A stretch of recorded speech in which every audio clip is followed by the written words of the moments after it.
Hello there, fellow nerds. This is part 2 of a Harry Potter theory. What if both James and Harry Potter survived Voldemort's attack, but Lily died?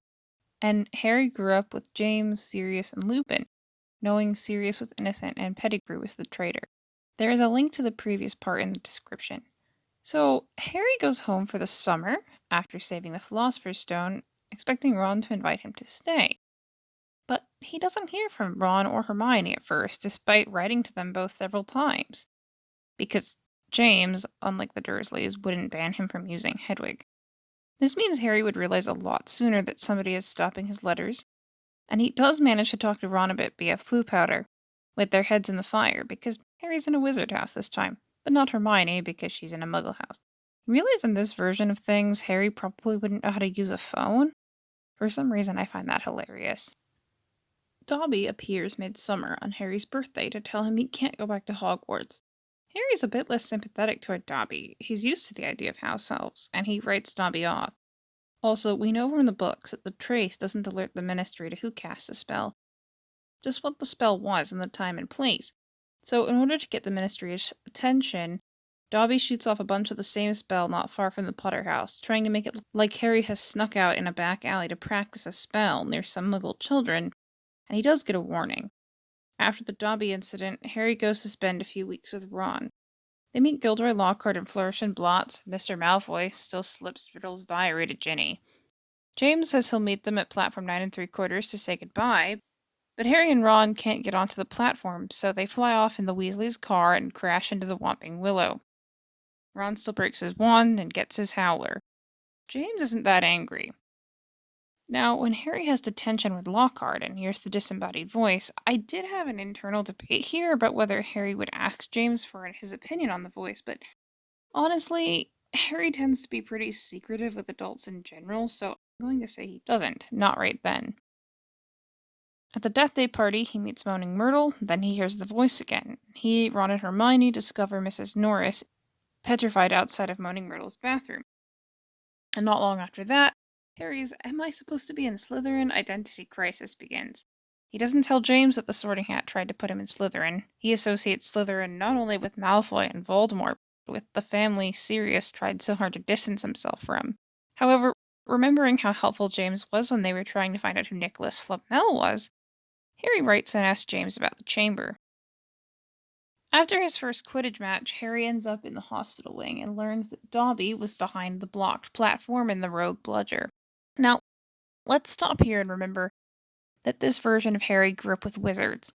As I mentioned in my previous video in this series, he's a half-blood and close to Remus Lupin, so he's rejected most of the prejudices in the wizarding world. But the house elf issue is a little more complex. House elves are not human, which leads a lot of people, like the Weasleys or Sirius, who are willing to associate with and stand up for the human rejects of wizard society, to accept the enslavement of non-humans. I'm guessing that Harry would have grown up not with a house elf, but thinking of house elves as a normal thing that a lot of rich people have. And let's remember that Harry would have grown up single heir of the family fortune, just as James did. But I think these interactions with Dobby would start to make Harry question that assumption. Dobby talks about how bad things were for house elves in Voldemort's days, and how Harry was a symbol of hope for them. But then admits that for him, Dobby, things aren't actually that better. Harry doesn't have a lot of time to process this at the moment, though, because pretty soon McGonagall and Dumbledore bring in the petrified Colin Creevey, confirming what Dobby has just said about the chamber having been opened before. Harry hears back then from James. James knows it was open 50 years ago, which rules out Ron's theory that Lucius Malfoy opened the chamber, but they still suspect Draco Malfoy given all his comments.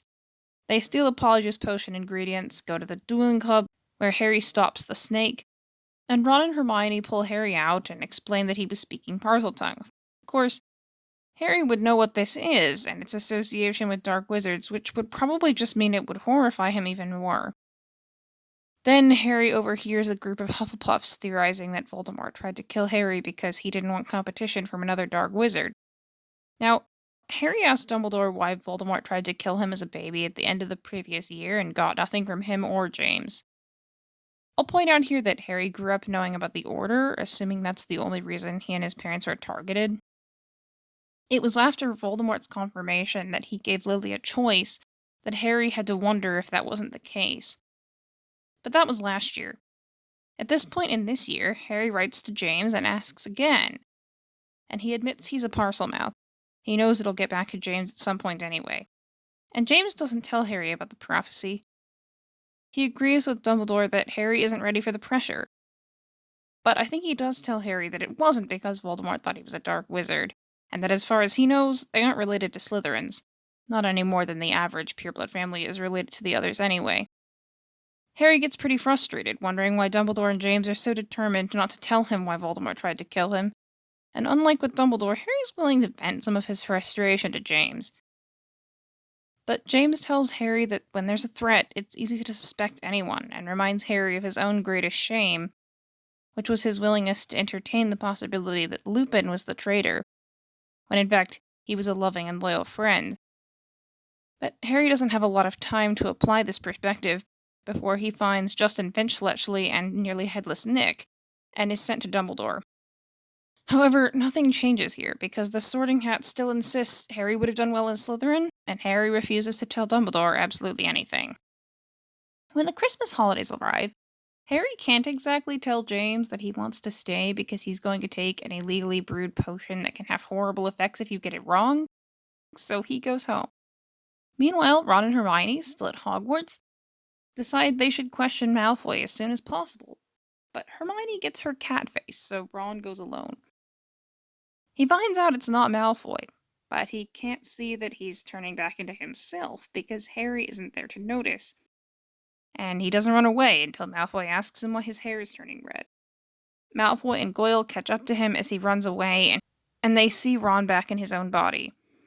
They demand to know what happened to Crabbe, and since Ron doesn't want to get Hermione in trouble too, he doesn't try to run back to Moaning Myrtle's bathroom.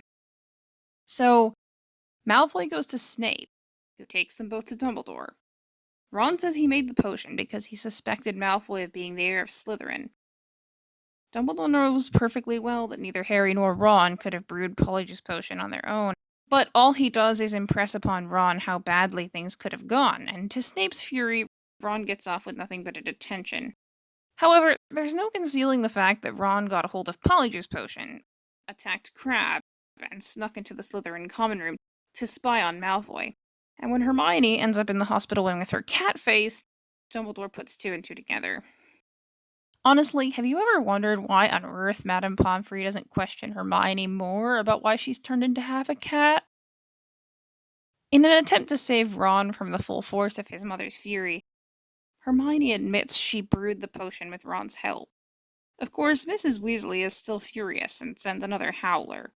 And Dumbledore doesn't believe for a minute Harry wasn't involved, but he lets it slide. Harry returns to Hogwarts. He finds Riddle's diary after Ginny tries to throw it out. He speaks to Riddle and enters the diary. He's very alarmed by the idea that Hagrid might have been behind the attacks, even accidentally. He asks James if he knew about Hagrid's past, and I'm going to go out on a bit of a limb here and say that James doesn't know why Hagrid was expelled. But he tells Harry to trust Hagrid, and also that letting himself get sucked into the diary was an extremely reckless thing to have done, and to take the diary to Dumbledore immediately. As an aside, he also gives Harry some advice about new subjects for next year, and he explicitly recommends against taking divination. James would have a bit of a grudge against Trelawney, given that she delivered the prophecy that indirectly got his wife killed. But Harry doesn't think arithmancy, ancient runes, or Muggle studies sounds particularly interesting, and much to his father's chagrin, he decides to take divination anyway to be with Ron. After getting this letter from his father, Harry, dreading another reprimand, takes the diary to Dumbledore.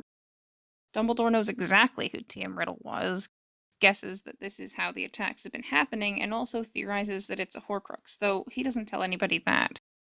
This means that Hermione and Penelope Clearwater don't get attacked, and Hermione takes her torn library book page to Harry and Ron.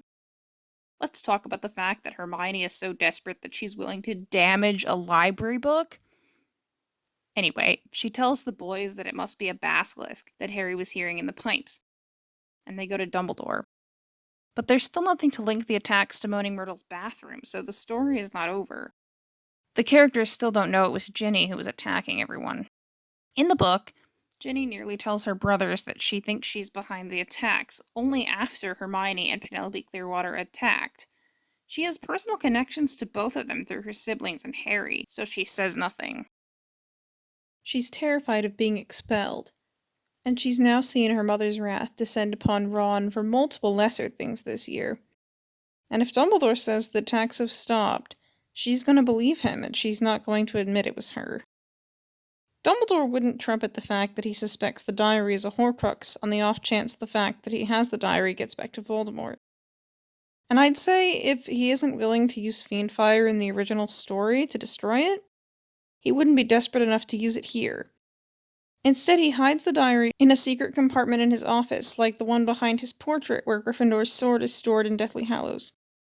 But Mr. Malfoy knows that if Dumbledore has the diary, it's only a matter of time before it gets traced back to him. So he bullies the school governors into ousting Dumbledore at this point. Dumbledore insists the attacks have stopped, but Ginny hasn't admitted to anything, and the monster hasn't been found. So this also means Hagrid is not arrested by Fudge.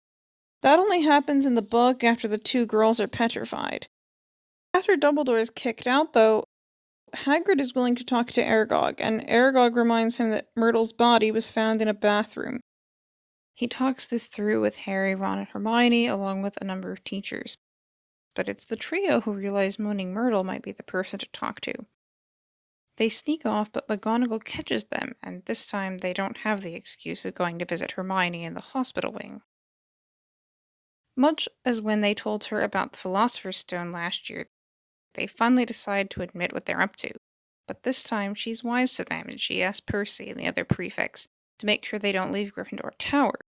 However, Harry knows nobody can get into the Chamber of Secrets without Parseltongue, and nobody knows about the cloak except for the trio and Dumbledore. They sneak out, talk to Myrtle, and get into the chamber. Realistically, Harry, Ron, and Hermione would probably just die upon meeting the Basilisk because they have two functioning wands between them, and they have to keep their eyes closed. And if there's no Riddle around to say snide things about Dumbledore, does Harry get the chance to show loyalty and call Fawkes to him?